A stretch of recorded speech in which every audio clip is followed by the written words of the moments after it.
한 조울증 환자가 병원에 입원해 있는데 오늘 의사 선생님하고 이런 면담을 했습니다. 의사 선생님이 환자에게 하는 말이 환자분의 증세는 마음에서 비롯된 것입니다. 그저 마음 편하게 가지시고 쓸데없는 걱정은 무시해버리기 바랍니다. 지금 제일 걱정되는 게 뭡니까? 하고 이렇게 물었습니다. 그랬더니 환자가 그 말 듣더니 대답하는 말에 죽음 전까지만 해도 병원비가 제일 걱정되었습니다. 의사 선생님 말씀 듣고 보니까 걱정이 씻은 듯 사라졌네요. 그까지 병원비 같은 거 걱정 안 해도 되죠? 하고 이렇게 대답을 하더라는 것입니다. 이런 경우 걱정을 해야 됩니까? 아니면 걱정을 하지 말아야 됩니까?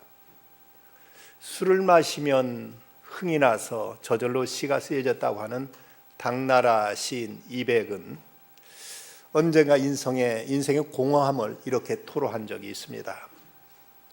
칼을 들어 흐르는 물을 내리쳐도 물은 끊이지 않고 계속 흐르고, 잔을 들어 술을 마셔도 걱정을 씻어야 하지만 걱정은 더욱 쌓여만 가네.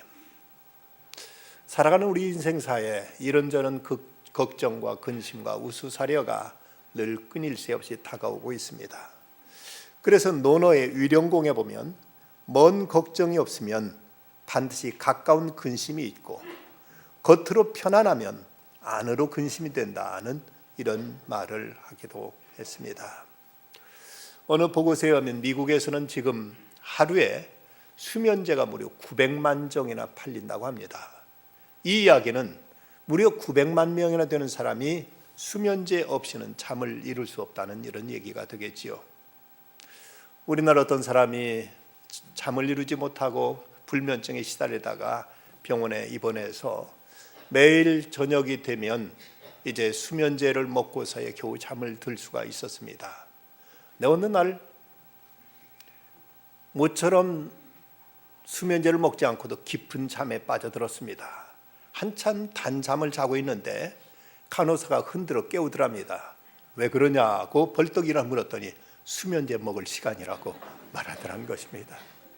때로는 이렇게 억지로라도 수면제를 먹어야만 우리는 또 하루의 모든 근심과 걱정을 떨쳐내고 편안히 잠자리에 들 수 있는 이런 경우가 없잖아 있습니다.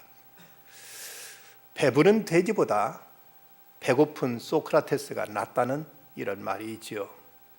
그저 먹고 배만 부르면 아무 생각 없이 그저 짐승처럼 살아가는 것보다 차라리 이런저런 걱정과 생각과 많은 고민을 안고 있더라도 그래도 사람이라면 뭔가 생각해야 되고 또 그 일에 대해서 나름대로 부담감과 책임을 지고 살아가는 것, 이것이 사람의 도리지, 나와 관계없거나 그저 육신의 배만 채워졌으면 이것으로 만족할 뿐 다른 어떤 인간됨의 문제에 대해서 의식이 없고 생각이 없다면 과연 인간이라고 말할 수 있겠느냐 하는 것입니다.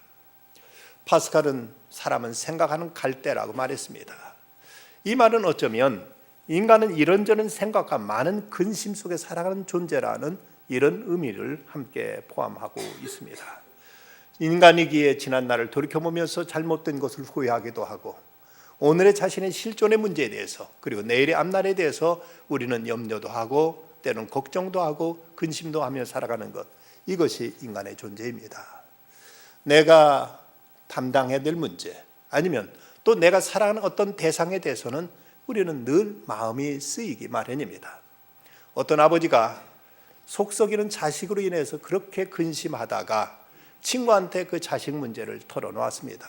이런 네 자식 이렇다네 하고 자식의 문제를 얘기했더니 그 친구가 그 말 듣더니 대뜸 한 말이 아니 그런 자식을 내버려 두는가? 나 같으면 내 자식 같으면 내 패 죽여버리고 말았을 걸세 하고 말하더랍니다. 그러니까 그 말을 꺼냈던 그 아버지가 대답하기를 그래 나도 자네 자식 같으면 패 죽이고 말았을 걸세 하고 말하더라는 것이죠.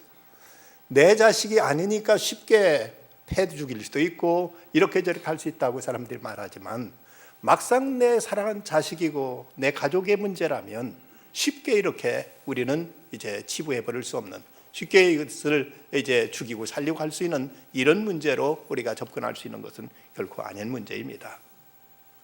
미국 콜롬비아 대학교 총장을 지냈던 니콜라스 머레이 박사는 어떤 문제에 대해서 그 문제를 일으키거나 그 문제에 대해 책임을 지는 소수의 사람, 그리고 어떤 문제에 대해서 수수방관하는 다수의 사람, 그리고 어떤 문제가 일어나고 있는지조차도 관심 없는 대다수의 사람이 있다고 사람들을 세 종류의 사람으로 이렇게 구분한 적이 있습니다. 유명한 빌리그램 목사님도 하신 얘기 가운데 보면 미국이란 거대한 나라를 움직이는 사람은 700명이다. 700명에 의해서 미국이란 엄청난 나라도 이제 이끌려지고 있다고 이런 말을 했습니다. 어떤 좋은 일도 이렇게 소수의 사람에 의해서 주도되지만, 그러나 악한 일, 나쁜 일도 또 소수의 사람에 의해서 세상은 이제 골머리를 앓고 복잡하고 몸살을 앓는 경우가 있습니다. 그래서 어떤 역사가는 말하기를 몇 사람의 정신병자 때문에 온 인류가 고생한다고 이렇게 말했습니다. 북한이 공산주의에 의해서 얼마나 주민들이 고통을 당하고 있습니까마는 북한 주민 전체가 다 공산주의자는 아닙니다. 북한에서 공산주의자는 5% 내지 7%에 지나지 않는다고 합니다. 그 소수에 의해서 온 국민이 고통을 겪고 있다면 세상에 선한 일을 주도하는 사람도 소수요, 또 악한 일을 저지르는 사람도 소수의 사람들에 의해서 세상은 고통을 겪고 있는 것입니다.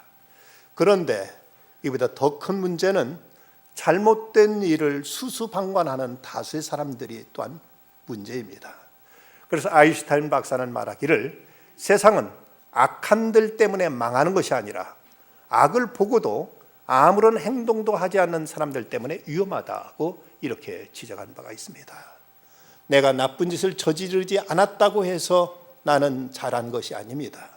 약한 걸 보고도 가만히 수수방관하는 것이 더 큰 문제가 될 수 있다고 이렇게 지적하는 것입니다. 그런가 하면 강 건너 불구경하듯 그저 아무런 관심 없이 이제 나와 상관된 문제가 아니라 아예 관심조차도 꺼버리고 지내는 이런 사람들의 세상은 발전을 이루지 못하고 있습니다. 어떤 문제에 염려한다는 것, 이건 분명 해로운 일이고 이것은 썩 신앙적인 문제가 아니라고 여겨집니다만은 오늘 말씀 신약의 고린도후서 8장 7장 8절 말씀 10절 말씀에 보면 여기에 대해 다른 해석을 하고 있습니다. 본문 10절 말씀 보면 하나님의 뜻대로 하는 근심은 후회할 것이 없는 구원에 이르게 하는 회개를 이루는 것이요 세상 근심은 사망을 이루는 것이다. 여기서 근심을 두 가지로 나누어서 하나님의 뜻대로 하는 근심이 있고 그리고 세상 근심이 있다고 이 근심 자체를 둘로 이렇게 이제 구분하고 있습니다. 이 말씀의 배경은 이렇습니다. 고린도 교회가 서로 분쟁하고 다투고 싸우고 그 내부적으로 여러 가지 많은 부패한 문제가 일어났습니다. 여기에 대해서 사도 바울은 많이 염려하면서 그들에 대해서 책망의 편지를 보내게 됩니다. 그런데 막상 편지를 보내고 나니까 바울은 또 걱정이 되었습니다. 혹시 저들 가운데 이 말씀에 대해서 이제 이 말씀을 제대로 받지 않고 여기에 대해서 또 저들은 반발하고 불신앙적으로 대처해서 아예 믿음을 잃어버리거나 아니면 더 저희들의 분쟁과 다툼에 더 빠져버리지는 않을까 하는 이런 걱정을 하고 마음에 큰 부담이 되고 있었습니다. 그런데 정말 다행스럽게도 고린도 교회는 바울의 이 책망의 편지를 받고 나서 저들은 자신들의 잘못을 깨닫고 회개하고 교회가 다시 거룩함과 화평을 다시 되찾게 되는 것입니다. 그런 소식을 들었을 때 바울은 또 그 참으로 다행이다는 생각 속에서 이제 저들을 혹시 내가 너무 심한 말로 저들에게 마음에 상처를 주지는 않았나, 저들에게 오히려 아픔과 고통을 준 건 아닌가 하는 생각 속에서 두 번째 다시 편지를 보내면서 저들에게 하는 말이 너희들은 나의 책말 듣고 근심했을 텐데 내게도 역시 근심이 있었단다. 그러나 그건 잠시뿐이었고 그 근심이 오히려 회개를 이루고 구원을 이루었으니 참으로 잘된 일이라고 이렇게 말하고 있습니다. 그렇다면 우리에게 근심이 있느냐 없느냐는 그 자체가 중요한 것이 아니라 무엇을 근심했느냐 하는 것과 그 근심의 결과가 무엇을 이루었느냐 하는 것이 우리에게 중요합니다. 엘빈 메갈이라는 분의 신학자는 말했습니다. 예수님은 너희 마음에 근심하지 말라고 말씀하셨다. 그것은 좋은 충고이지만 예수께 자신에 대해서 근심하는 사람들이 말씀하신 것임을 주목하라. 남의 안녕에 대해 근심하는 자들에게가 아니라 남의 안녕에 대해서는 더 근심할수록 자신의 안녕에 대해서는 덜 근심하게 된다. 근본적으로 무엇을 우리가 근심하고 있는가? 우리가 내 자신의 그저 먹고 사는 문제, 자기 육신의 문제, 이기적인 문제 이런 것에 근심하고 있느냐, 여기에 대해 염려하지 말라는 말씀이지, 예수님께서 너희 마음에 근심하지 말라는 말씀은 다른 사람에 대해서도 근심하지 말라는 말씀이 아니라고 이 엘벤 맥거리는 분명히 이렇게 해석하고 있습니다. 그렇다면 하나님의 뜻대로 하는 근심과 세상 근심은 어떤 차이가 있는가? 먼저 하나님의 뜻대로 하는 근심은 행위가 하나님의 판단과 그 기준에 적합한가, 내가 지금 하나님 뜻 앞에 바로 서 있는가를 생각하고 여기에 따라 근심하는 것이라면, 여기서 이제 세상 근심은 자기의 어떤 이기적인 욕심과 불신앙적인 이런 생각 속에서 이제 세속적인 관심 속에서 갖게 되는 이런 염려를 여기서 말씀하고 있습니다. 그렇다면 우리에게 있어서 이제 어떤 근심이 우리에게 하나님 뜻대로 하는 근심인가? 구체적으로 무엇이 우리가 마땅히 해야 될 근심이고 어떤 근심이 우리에게 유익한 근심인가 하는 문제입니다. 그 첫 번째는 먼저 내 영혼을 위한 근심이 있어야 됩니다. 히브리서 3장 12절 말씀 보면, 형제들아 너희는 삼가 혹 너희 중에 누가 믿지 아니하는 악한 마음 품고 살아계신 하나님께 떨어질까 조심하라고 이렇게 권면합니다. 야고보서 4장 9절 말씀은 슬퍼하며 애통하며 울지어다 너희 웃음을 애통으로 너희 즐거움을 근심으로 바꾸라고 이렇게 말씀하고 있습니다. 아무 생각 없이 희희낙낙하고 그저 어제 마치 술 취한 듯 흥얼거리면서 자기 영혼의 상태에서는 관심 없이 이렇게 세상나게 취해서 살아가는 이런 모습에 대해서 이제 경계하고 책망하고 있는 이런 말씀입니다. 여러분, 그리스도인들에게 참된 근심과 걱정과 아픔이 있다면 그것이 뭐라고 생각하십니까? 저도 성도의 가장 큰 아픔이 있다면 하나님 말씀이 내게 들려지지 않는 것, 그리고 기도가 막히는 것, 아무리 기도하려고 해도 왠지 마음만 답답할 뿐 하나님 앞에 한마디도 내 중심에 쏟아지지 않는 이런 상태가 우리가 얼마나 우리에게 큰 부담이며 고통인 줄을 우리는 알아야 됩니다. 당장 육신의 문제보다도 내 생명의 문제, 내 존재의 문제, 하나님 앞에 내 실존의 문제를 가지고 몸부림칠 줄 알아야 되고, 이런 문제 가지고 힘들어할 줄 알아야 되고, 이런 문제 가지고 우리는 애통해하며 하나님 앞에 부르짖어 기도할 줄 아는 사람이 성도라고 말할 수 있습니다. 어떤 사람이 사업을 시작하면서 처음에는 사업에 바쁜 중에도 열심히 교회도 출석하고 신앙생활을 잘했는데, 사업이 점점 번창해지자 바쁘다는 핑계로 기도생활, 봉사생활, 11조 생활은 점점 소홀히 하기 시작하더니 교회도 자주 빠지는 것이었습니다. 목사님이 찾아갔습니다. 신방 갔더니 사람 목사님 보자마자, 아유 목사님, 아니 제가 요즘 얼마나 바쁜지 모릅니다. 사람 만나야 되죠. 이거 출장 가야 되죠. 요즘 세상에 사업한다는 그렇게 쉽지 않습니다. 제가 교회 좀 빠지더라도 목사님 잘 좀 이해하십시오 하고 이렇게 말하더랍니다.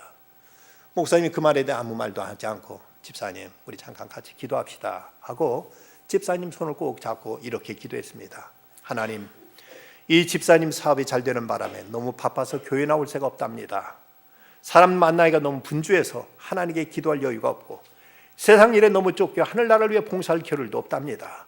이러다 믿음 잃어버려서 영원히 생명 잃을까 걱정되오니 이 집사님 사업 너무 잘 되지 않게 해주십시오. 하는 일 너무 형통해서 기도하지 않고도 일을 해낼 수 있다는 생각이 들지 않도록 때로는 어려움도 주셔서 하나님 앞에 겸손히 기도할 줄 아는 사람 되게 해주십시오 라고 기도했습니다. 이 집사님이 벌떡 일어나서 목사님 제발 제가 잘못했습니다. 앞으로는 제가 아무리 바쁘더라도 교회 열심히 나갈 테니까 신앙생활 잘할 테니까 제발 그런 기도만 하지 말아 주십시오 하고 이렇게 목사님 붙들고 매달리더라는 것입니다. 육신의 생각은 사망이요 영의 생각은 생명과 평안이라고 했습니다. 우리가 뭘 가지고 지금 걱정하고 있는가? 적어도 신앙인이라면 내 영혼의 문제를 인해서 하나님 앞에 있는 내 존재의 문제를 가지고 근심하고 걱정할 줄 알아야 됩니다. 그래야만 참된 성도입니다. 두 번째는 이웃과 사회를 위한 근심이 또한 필요합니다. 사도 바울은 믿지 않는 자기 동족 이스라엘 백성들을 생각하면서 이런 아픔을 토로하고 있습니다.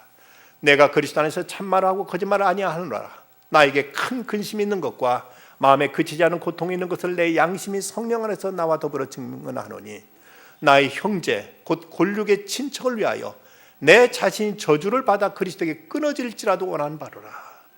사도 바울은 자기 동족 이스라엘 백성들이 메시아 예수를 믿지 않고 영접하지 않고 도리어 예수님을 십자가에 못 박고, 그리고 믿는 사람들을 박해하고 교회를 진멸하는 그들 볼 때 얼마나 마음이 아픈지, 얼마나 마음이 고렵고 고통스러우니, 차라리 내가 하나님께 끊어질지라도 이 백성들이 구원받기를, 이 백성이 예수 믿고 이 땅에 희망이 오기를 그는 그토록 간절하게 기도하고 있는 것입니다. 그리스도인은 나 하나 배부르다고 해서 다른 사람 굶주려 있는데 결코 이제 즐거워할 수는 없습니다. 내 몸이 건강하다고 해서 다른 사람 병든 것에 대해서 아무런 어떤 의식 없이 고통 없이 그렇게만 우리가 생각하며 살아갈 수는 없는 것입니다. 선지자 예레미야는 얼마나 망하는 나라와 민족을 생각하면서 눈물로 지새웠던지 그를 가리켜 눈물의 선지자라고 그렇게 부르고 있지 않습니까? 오늘 구약의 말씀 이사야에서 32장 말씀 보면 이렇게 기록하고 있습니다. 너희 안일한 여인들아 일어나 내 목소리를 들을지어다. 너희 염려 없는 딸들아 내 말에 귀를 기울일지어다. 너희 염려 없는 여자들아 1년 남짓이라면 너희가 당황하리니 포도 수확이 없으며 열매 거두는 일이 이르지 않을 것임이라. 너희 안일한 여자들아 떨지어다. 염려 없는 자들아 당황할지어다. 옷을 벗어 몸을 드러내고 배로 허리를 동일지어다. 당시 이스라엘은 점점 나라가 기울어지고 망하고 있었는데 그중에 부유한 사람들, 좀 잘 산다고 하는 사람들은 아무 걱정 없는들 매일 먹고 마시며 즐거워하며 이제 민족에 대해서, 국가에 대해서, 이 사회에 대해서 아무 염려 없이 살아가는 그들 향해서 선지자 이사야는 이렇게 책망의 말을 하고 있는 것입니다. 요즘 가난을 모르는 젊은 세대들한테 돈 좀 아껴 쓰라고 부모가 말씀하면 그까진 돈 몇 푼이라고 무엇이 대단해서 그러느냐고 이렇게 대드는 경우가 없지 않아 있다고 합니다. 여러분, 돈이 아무것도 아니다. 결코 그러지 않습니다. 돈이 없이는 우리 생존이 불가능합니다. 우리는 육신을 지니고 있기 때문에 먹어야 되고 써야 되고 입어야 되고 돈을 필요로 하고 있습니다. 이 돈이 얼마나 중요한가도 알고 우리는 이걸 전략할 줄 알고 이걸 바른 데 쓰는 이런 훈련이 우리에게 필요한 것입니다. 내 돈이니까 내 마음대로 써도 좋다. 이것은 이제 결코 그리스도로서 바른 의식이 아닙니다. 12,000원의 행복이란 이런 글이 있습니다. 현과 정혜영 부부의 결혼 기념일 선행을 보면서 차인표 신혜라 부부의 경계 없는 사랑을 보면서 그래 나도 하고 불끈하였으나 늘 시간에 돈에 쫓겼다. 연말이다. 일이 바빠서 돈이 없어서란 얄팍한 핑계로 일관했던 내 양심을 뒷장 없는 탄력이 더 이상 미루거나 도망칠 수 없도록 겨누고 있다. 스타벅스에서 친구와 마셨던 바닐라 라떼 대신, 피곤하거나 급할 때면 별 고민 없이 탔던 택시 대신, 일주일 동안 끼견의 즐거움을 선사했던 담배 대신 세이브 더 칠드런의 신생아 모자뜨기 키트를 구입했다. 가격은 12,000원. 모자를 떠서 보내면 저체온증으로 죽어가는 신생아를 살릴 수 있고 그 수익금은 신생아와 산모의 생명을 살리는 데 사용된다고 한다. 이제 삐뚤빼뚤 볼품없는 나의 모자는 머나먼 아프리카 말리로 날아가 추위에 떠는 갓난 아이를 따뜻하게 안아주고 엄마를 웃게 해주겠지. 이상하다. 선행이나 나눔 같은 단어들은 봉사와 희생의 유사라고 생각했는데 이제 보니 행복과 감사의 또 다른 동의어였구나. 우리가 어려운 이들을 위해서 사랑의 손길을 펼치고 저들을 위해서 우리가 아픔을 함께 나누게 될 때 이것이 대단한 선행했다는 것보다도 오히려 우리 마음속에 더 큰 위로와 평안과 주어지는 행복의 금을 이 사람은 체험했던 것입니다. 이웃을 위해서도 우리가 근심할 줄 알아야 됩니다. 이제 세 번째는 교회와 하나님 나라를 위한 근심이 또한 우리에게 필요합니다. 사도 바울은 이렇게 고백하고 있습니다. 내가 수고를 넘치도록 하고 옥에 갇히기도 더 많이 하고 매도 수없이 맞고 여러 번 죽을 뻔하였으니 유대인들에게 40에서 하나 감한 매를 5번 맞았으며 3번 태장으로 맞고 1번 돌로 맞고 3번 파선하고 일주일을 깊은 바다에 지냈으며 여러 번 여행하면서 강의 위험과 강도 위험과 동족의 위험과 이방인의 위험과 신의 위험과 광야 위험과 바다 위험과 거짓 형제 중의 위험을 당하고 또 수고하며 애쓰고 여러 번 자지 못하고 줄이며 목마르고 여러 번 굶고 춥고 헐벗었노라. 이 의외의 일은 고사하고 아직도 날마다 내 속에 눌리는 일이 있으니 곧 모든 교회를 위하여 염려하는 것이라. 자기가 겪었던 많은 고난 이것은 고사하고 지금도 교회들을 향한 바울에게 있어 염려가 그를 무겁게 짓누르고 있었던 것입니다. 사람은 자기가 사랑한 대상에 대해서는 마음 쓰여지기 마련이고 그가 잘못되거나 하면 걱정과 근심이 가기 마련입니다. 그런데 내가 아무런 어떤 부담감이 없다면 아무도 내가 사랑하고 있지 않은 증거요, 나밖에 모르고 있다는 이런 표현일 수밖에 없습니다. 예수님은 그토록 성격이 온유하고 겸손하신 분이셨는데도 그 예수님이 성전이 완전히 시장터가 돼가지고 돈 바꾸는 사람들, 또 이제 양과 소와 이제 비둘기 파는 사람들로 완전히 돛대기 시장이 돼버린 모습을 보시고 예수님께서는 그토록 온유하신 분이 노끈을 가지고 채찍을 만들어서 소와 양떼를 내어 쫓으시고 돈 바꾸는 상을 뒤집어 엎으시고 그러면서 저들에게 하나님의 집을 강도의 구를 만들었다고 이렇게 예수님께서 책망하시는 모습, 바로 하나님의 전해된 열심히는 이제 날 삼켰다는 말씀의 응함이라고 성경 그렇게 기록하고 있습니다. 다윗은 자기가 살고 있는 집을 보니까 백향목 아름다운 호화로운 궁에 살고 있는데 하나님의 전은 그토록 다 낡아 빠진 수달피 가죽으로 된 이런 성막, 천막으로 되어 있는 모습을 보고 그렇게 괴로워하며 마음 아파하다가 그는 이제 정성을 다해서 하나님 전을 건축하기 위해서 자기 심혈을 기울이는 모습을 보여주고 있습니다.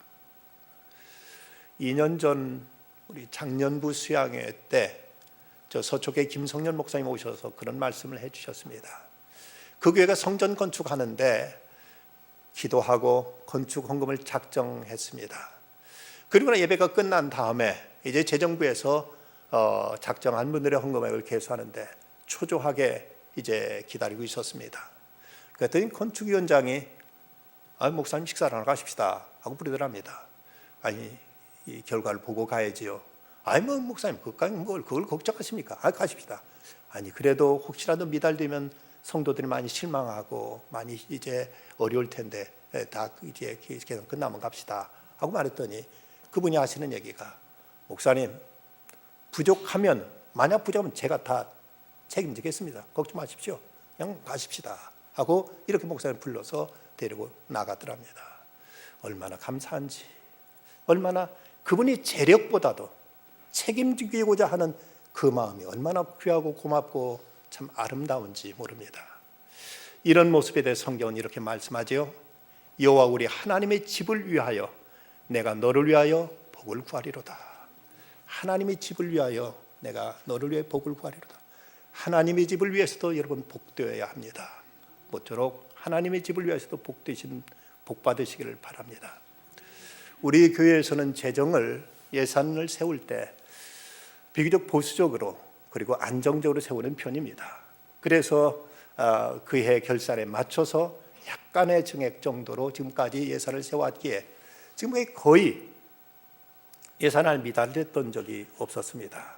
감사히도 올해도 처음부터 신년 헌금부터 부활절 헌금, 맥주절 헌금 등 이 모든 헌금이 예정했던 예산안보다 약간씩 오버됐습니다. 참 감사했습니다. 그런데 지난 추수감사절 헌금, 추수감사절 날 딱 헌금 그날 재정 보고가 올라온 걸 보니까 상당 액수가 미달됐습니다. 저는 그때 단지 그만큼의 재정이 덜 들었다는 사실보다도 마음에 큰 부담과 마음에 어떤 자괴감이 있었습니다. 내가 목회를 잘못해서 성도들을 잘못 가르쳐서 성도들에게 감사가 이렇게 메말른 것 아닌가. 일주일 내내 저한테는 큰 부담과 마음에 큰 짐으로 제 가슴을 짓눌렀습니다. 마음이 많이 어두웠습니다.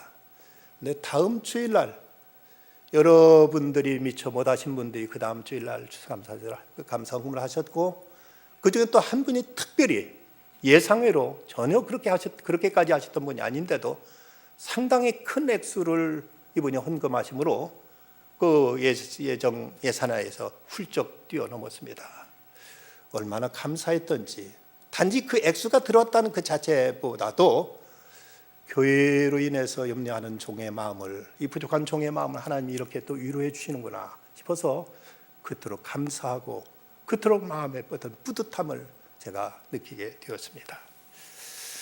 서로 하나님의 일을 위해서도 염려하며 함께 책임지고 함께 어떤 부담을 같이 나누고자 하는 이런 마음들이 있을 때 교회는 이 시대 속의 교회로서 교회의 사명과 역할과 책임을 온전히 감당할 수 있는 것입니다. 고린도 교회는 사도 바울의 편지를 받고 거룩한 근심을 했을 때 그 결과가 어떻게 됐는가 보면 11절은 이렇게 기록하고 있습니다. 보라, 하나님의 뜻대로 하게 된 이 근심은 너희를 얼마나 간절하게 하며 얼마나 변정하게 하며 얼마나 분하게 하며 얼마나 두렵게 하며 얼마나 사모하게 하며 얼마나 열심히 있게 하며 얼마나 벌하게 하였는가. 너희가 그 일에 대하여 일체 너희 자신의 깨끗함을 나타내느니라. 고린도 교회는 사도 바울의 편지를 받고 나서 그 잘못에 대해서 심각성을 진지하게 의식하고 그것을 바로잡고자 간절하게 되었고, 그리고 자신들의 잘못을 인정하고 그들이 입장에 대해서 탄원하는 변증을 하게 되었고, 바울의 명예를 실추시킨 그 적대자들에 대해서 분하게 되었고, 하나님의 진노와 심판을 두려워할 줄 알게 되었고, 복음을 전해준 바울을 사모하게 되었고, 회개와 성결의 실천을 위한 열심을 품게 되었고, 바울을 공격한 자들을 공의의 입장에서 벌하게 되었고, 지난 잘못 회개함으로 깨끗하게 되었다고 성경은 이렇게 말씀하고 있습니다. 아름답게 모든 게 회복되고 다 정리된 것이죠. 영국의 극작가 버나드 쇼가 3층 다락방에서 꼼짝도 못하고 사흘 동안 누워있을 정도로 아플 때가 있었습니다. 몸의 체온은 40도를 오르내리는 고열과 통증을 고통스러워하다가 의사인 친구한테 연락을 해서 빨리 와서 자기 좀 치료해달라고 이렇게 전가를 보냈습니다. 그런데 웬일이니 그 친구 의사는 오질 않는 겁니다. 이 버나드 쇼는 신경질 일이 더욱 나가지고는 그는 몹시 이제 몸도 아픈데 마음까지도 불편했습니다. 그런데 저 밑에서 계단을 쿵쿵쿵쿵 뛰어 올라오는 소리가 들려옵니다. 아, 이제 친구가 왔는가 보다 하고 잔뜩 기다리고 있는데, 그 친구가 이제 3층까지 막 뛰어 올라오더니 3층 문을 열자마자 그대로 바닥에 덜썩 쓰러져 가지고는 눈을 뒤집고는 이제 발발 몸이 떨면서 어쩔 줄 모르는 겁니다. 그러자 이 침대에 그동안 누워서 끙끙 앓고 있던 버나드 쇼가 벌떡 일어나 가지고 친구 의사가 쓰러져 있는 그한테 달려가서 이제 인공호흡을 하고 팔다리를 주무르고 막 한참을 하니까 그대 휴 하고 깨어나더랍니다. 깨어나더니 대뜸 하는 말이, 자네 나한테 나 이제 가봐야 되겠네, 왕준비 내놓게 하고 이렇게 말하는 겁니다. 이 버나드 쇼가 이제 기가 막혀가지고, 이 사람아, 쓰러진 건 자넬세, 자네 정신 차리게, 내가 인공호흡까지 해가지고 이제 내가 자네를 지금 살려놓지 않았는가. 그랬더니 이 친구 의사가 한 말이, 그런가? 나를 부른 이유가 뭔가? 병 고쳐달라고 했지. 그럼 내가 쓰러지니까 자네는 놀랐지. 내가 더 위험해 보이니까 자네는 자네 병을 잊어버리고 나한테 매달렸지. 이게 바로 나의 치료법이네, 친구야. 인간은 자신보다 남을 더 염려하게 될 때 자신의 질병은 아무것도 아니게 된 것을 깨닫는 법일세. 자네 병은 이제 나았으니까 왕진비나 두둑이 내놓게 하고 이렇게 말하더랍니다. 우리가 큰 일에 매달리면 작은 것, 시시한 것들은 쉽게 떨쳐버릴 수가 있습니다. 자식이 공부한다고 석석이지만 아이가 중병이라도 걸리게 되면 개구장이라도 좋으니까 건강만 해다오 하는 것이 부모들의 심정이 아닙니까? 우리가 지금 걱정하고 있는 것이 어쩌면 큰 걱정이 없기 때문에 시시한 것 때문에 것들에 매달려 있는 것은 아닌지. 마더 테레사의 전기에 보면 문제와 선물에 대한 이야기가 있습니다. 함께 일하던 수녀가 달려와 가지고, 수녀님, 지금 원장님, 우리 병원에 지금 큰일이 생겼습니다. 이 문제도 터지고 저 문제도 터지고 이렇게 지금 완전 문제투성입니다 라고 이렇게 말을 합니다.